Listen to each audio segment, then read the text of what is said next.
सुनते हैं। दूसरे मंत्र में गुरु कहते हैं, श्रोत्रस्य श्रोत्रं मनसो मनो यद्वाचो वाचं स प्राणस्य प्राणः चक्षुषश्चक्षुरतिमुच्य धीराः प्रेत्यास्माल्लोकाद् मृताः भवन्ति।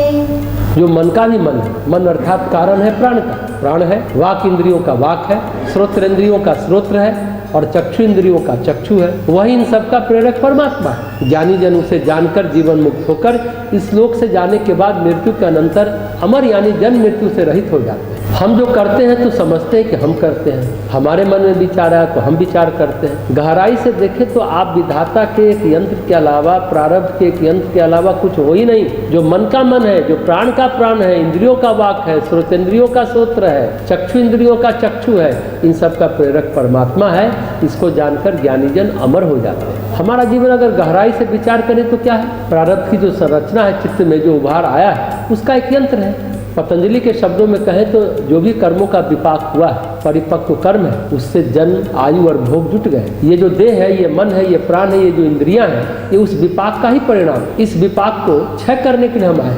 अब इसमें अभिमान क्या करना है कि हमने ये किया, हमने वो किया। सच यह है कि आप विपाक को ही भोग रहे हैं। विपाक से जो परे है, इंद्रियों से जो परे है, वो परम शक्ति जिसने कि आपके शरीर को, चित्त को, आपको और समष्टि को धारण कर रखा है, वो महत्वपूर्ण है। और हम सोचते हैं कि हमने सोचा, हमने देखा। ये अचानक कोई आवाज हुई और आपने देखा, तो उस ओर देखने के लिए प्रेरित किसने किया? अगर आप क्रमिक रूप से इस बात का निरीक्षण करेंगे तो प्रारब्ध, आपकी वृत्तियां, आपका कर्म, आपके संस्कार आपको प्रेरित किया। तो यथार्थ में जो इंद्रियों को प्रेरित करता है, जो मन को प्रेरित करता है, जो प्राण को प्रेरित करता है और सबका प्रेरक है, सिर्फ प्रेरित ही नहीं करता, उसको ऊर्जा देता है, शक्ति देता है, ये परमेश्वर ही है। सबका अंतिम कारण, कारणों का कारण भगवान है। अब गीता प्रेस की व्याख्या को देखें तो इस मंत्र में गुरु शिष्य के प्रश्नों का स्पष्ट उत्तर न देकर जो सूत्र का भी स्रोत है इत्यादि शब्दों के द्वारा संकेत से समझा रहे हैं कि जो इस मन, प्राण और संपूर्ण इंद्रियों का समस्त जगत का परम कारण है, जिससे ये सब उत्पन्न हुए हैं, जिसकी शक्ति को पाकर ये सब अपना अपना कार्य करने में समर्थ हो रहे हैं, और जो इन सब को जानने वाला है वह परब्रह्म पुरुषोत्तम इन सब का प्रेरक है। इसे जानकर ज्ञानी जन जीवन मुक्त होकर इस लोक से प्रयाण करने के अनंतर अमृत स्वरूप विदेह मुक्त हो जाते हैं, अर्थात जन्म मृत्यु से सदा के लिए छूट जाते हैं। इसका मतलब ये हुआ कि कर्ता तो भगवान है, क्योंकि इंद्रियों से भी वही करा रहा है। मूर्खतावश हम अपने अहंकार को लगा करके और अहंकार के मुख्य कारण मान करके हम कर्म से और कर्म फल से बंधते चले जाते हैं। अगर हम ये जान लें कि परमेश्वर ही सबका आधार है और हमें परमेश्वर का ही यंत्र बनकर जीना है और अपने प्रारब्ध का प्रक्षालन करना है, यही शरीर का मकसद है, तो न हमको कर्तापन बांधेगा न कर्म बांधेगा। हम कर्तापन से भी दूर रहेंगे और कर्म से भी दूर रहेंगे। और जब ऐसी अवस्था उत्पन्न होगी, जब कर्तापन का अभिभाव चला जाएगा और कर्म क्षीण होता चला जाएगा, तो हम चित्त के प्रकाश में क्रमिक रूप से जीवन मुक्त अवस्था की ओर अग्रसर होंगे। और एक समय, एक क्षण ऐसा आएगा जब हम जीवन मुक्त हो जाएंगे। यही भाव है कि सबका प्रेरक परमात्मा है, तो फिर अहंकार किस बात? अब यह प्रश्न उठता है कि जीवात्मा कर्म भोगते हुए 84 लाख योनियों को पार करती है, तो पहली बार जीवात्मा कैसे आई? सुंदर प्रश्न है। पहली बार उसका क्या कर्म था? पहली बार जन्म कैसे हुआ? ठेठ शब्दों में कह सकते हैं तो ये भगवान का कुकर्म था।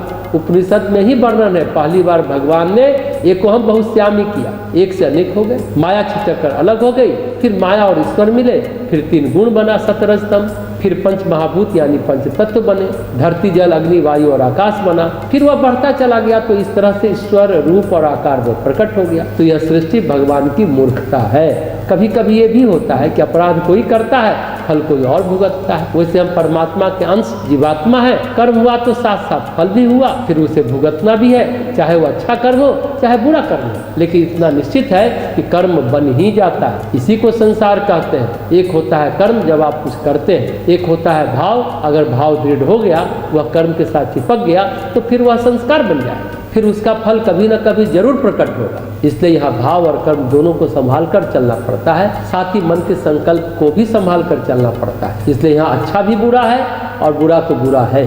अगर आप किसी का बुरा कर रहे हैं तो बुरा कर ही रहे हैं ना, और भाव जग गया तो फिर चिपक गया, फिर पीछे पीछे घूमते रहो। तो कहने का अर्थ यह है कि जीव की चित्त वृत्तियाँ जब ईश्वरोन्मुख नहीं होती है तब तक यह चक्र छूटता नहीं है। मान लिया ये हमारी पत्नी है, भाव जग गया, उसको और दृढ़ करते जा रहे हैं, सालगिरह मनाने लगते हैं। हो सकता है इस लड़की से शादी नहीं होती तो किसी और को मान लेते, तो उस लड़की के साथ शादी होती तो उसका सालगिरह मनाने लगते। तो ये सब मान्यताओं का खेल। कल्पना, विचार, मान्यता को भाव क्या करता है? दृढ़ करता है। अब सुखदेव मुनि जैसे लोग, उनका कोई भाव नहीं जगता, उनके मन में कोई कल्पना, मान्यता, विचार नहीं आता। यही वास्तविक ज्ञान है। प्रकृति का संविधान कर्मफल विधान है। ईश्वरोन्मुख जीवन है तो चित्त पर मान्यताओं की, कल्पनाओं की, भावनाओं की, कर्म की परतें चढ़ी है। भावनाओं की, कर्म की परतें अगर चढ़ी है तो अपने आप झड़ जाए। जैसे परत दर परत प्याज छिलते हैं, अंत में कुछ मिलता नहीं है। संसार भी सहूलियत से बना है, कुछ है नहीं अगर और कुछ नहीं कह दो तो आदमी चिढ़ जाएगा। इसलिए जो कहता है मान लीजिए, पर कुछ तत्व है नहीं, संसार सत्य है नहीं, सत्य केवल ईश्वर है। इसलिए वेदांत में कहते हैं नाम रूप मिथ्या है। आज जीवात्मा का ये नाम है, कल मर करके पैदा होगा तो कुछ और नाम होगा। आज वह दादी थी, कल वह उसकी पत्नी है।